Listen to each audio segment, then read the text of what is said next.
Hello दोस्तों, कैसे हैं आप सब। उम्मीद करती हूँ अच्छे और मस्त होंगे। प्यारे दोस्तों, आज की कहानी है बोनी देवरानी प्याज पराठे वाली। यह कहानी एक गांव के बड़े परिवार की है, जिसमें घर के सबसे बड़े बेटे रामू का परिवार पूरे गांव में आदर्श माना जाता था। रामू के दो छोटे भाई भी थे, श्याम और मोहन। घर में सभी लोग मिलजुल कर रहते थे और एक दूसरे का खूब ख्याल रखते थे। कुछ समय बाद रामू के सबसे छोटे भाई मोहन का विवाह हो गया और उसकी पत्नी सुशीला इस बड़े परिवार में नई नई आई थी।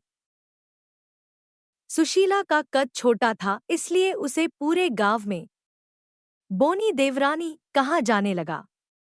वह इस बात को लेकर थोड़ी झिझकती थी, पर रामू के परिवार ने उसे बहुत प्यार से अपनाया और उसकी झिझक जल्दी ही खत्म हो गई।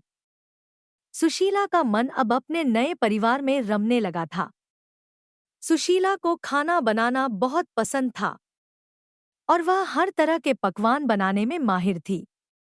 एक दिन उसने सोचा कि घर के सभी लोगों को अपने हाथों से कुछ खास बनाकर खिलाएगी।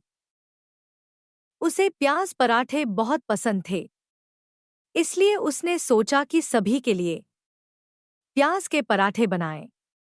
वह रसोई में गई और बड़े मन से पराठे बनाने लगी।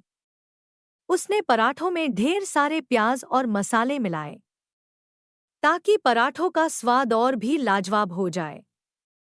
जब पराठे बनने लगे तो उनकी खुशबू पूरे घर में फैल गई। परिवार के सभी सदस्य उस खुशबू से प्रभावित होकर रसोई की ओर खिंचे चले आए।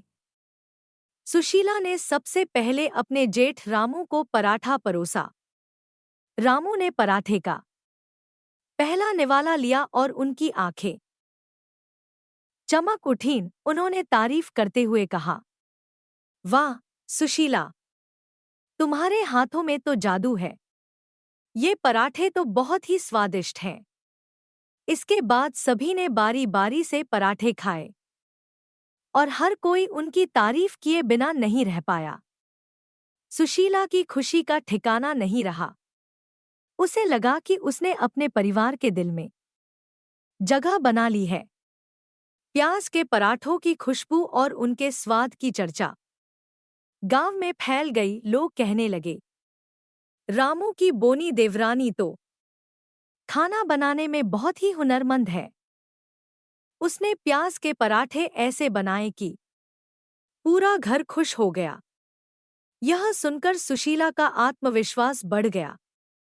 उसे लगा कि उसकी कद की कमी से कोई फर्क नहीं पड़ता। उसका हुनर और मेहनत ही उसकी असली पहचान है। समय के साथ सुशीला ने रसोई के अन्य काम भी अपने हाथ में ले लिए और हर दिन कुछ नया बनाने का प्रयास करने लगी। एक दिन उसकी सासू माँ ने उसे प्यार से कहा, बेटा, तू छोटी है, पर तेरे हुनर के कारण हमें तुझ पर गर्व है।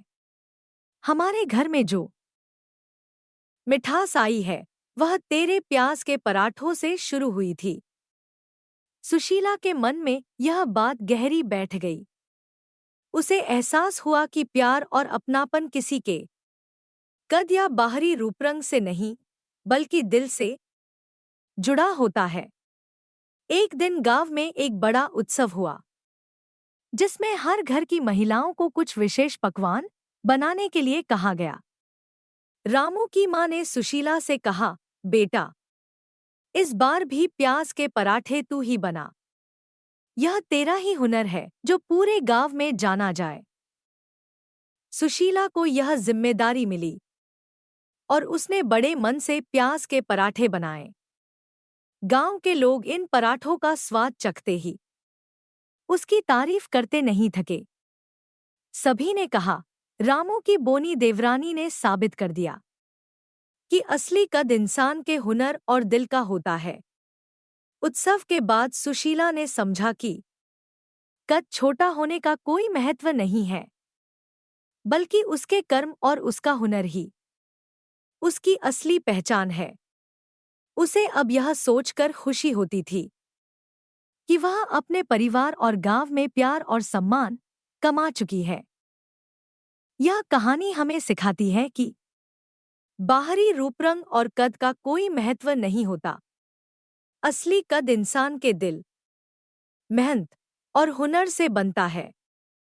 सुशीला ने अपने प्याज के पराठों से अपने परिवार का दिल जीत लिया और यह साबित कर दिया कि सच्चा अपनापन और प्यार कर्मों से मिलता है, बाहरी दिखावे से नहीं।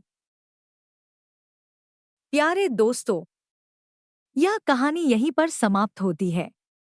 आपको यह कहानी कैसी लगी? कमेंट बॉक्स में जरूर बताएं। अगर आपको हमारी ये कहानी पसंद आई हो तो कृपया हमारे वीडियो को लाइक, शेयर और चैनल को प्लीज सब्सक्राइब जरूर कर लें। इससे हमें मोटिवेशन मिलता है और आप तक ऐसी ही मजेदार कहानियां सबसे पहले पहुंचती रहेगी। प्यारे दोस्तों, नमस्कार।